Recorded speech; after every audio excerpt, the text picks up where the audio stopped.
श्री प्रेमानंद जी महाराज से एकांतिक वार्तालाप में एक भक्त ने पूछा कि महाराज जी, जब हमें ऐसा प्रतीत होने लग जाए कि मेरा सब कुछ खत्म हो रहा है और मैं कुछ नहीं कर पा रहा हूँ, मैं हार चुका हूँ, मुझे कुछ समझ में नहीं आ रहा है, तो हमें उस परिस्थिति में क्या करना चाहिए? कृपया मेरा मार्गदर्शन करें।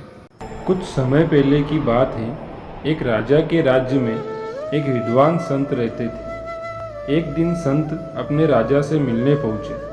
राजा ने संत की खूब सेवा की। राजा की सेवा से प्रसन्न होकर संत ने जाते समय उसे एक ताबीज़ दिया। संत बोले, जब आपको ऐसा लगे कि आप किसी बड़ी मुसीबत में फंस गए हो और कोई रास्ता नहीं दिखाई दे रहा हो, सब कुछ खत्म हो गया हो, तब इस ताबीज़ को खोल लेना।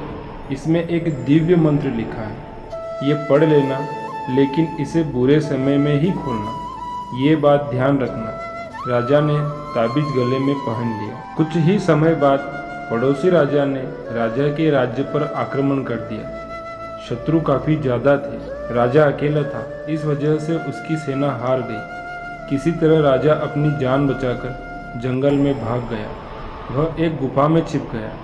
गुफा में उसे शत्रु सैनिकों के कदमों की आवाज़ सुनाई दी, तो उसे लगा कि अब मैं फंस गया हूँ, अब सब कुछ खत्म हो गया, सैनिक बंदी बना लेंगे।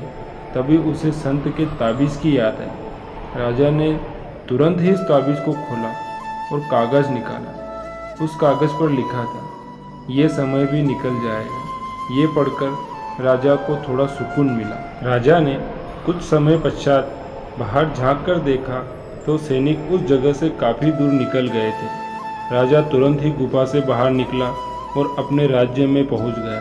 इस तरह राजा जीवित बच गया। इस कहानी से हमें क्या सीख मिलती है? इस कहानी से हमें यह सीख मिलती है कि जीवन में अच्छे दिन हो या बुरे दिन हमेशा नहीं रहते। सुख और दुख दोनों तरह के समय में ये बात हमेशा ध्यान रखनी चाहिए कि ये समय भी निकल जाएगा। अच्छे दिनों में ऐसे कामों से बचे जिनका अहंकार बढ़ता है और बुरे दिनों में धैर्य से काम ले, सारे काम सफल हो जाएगा।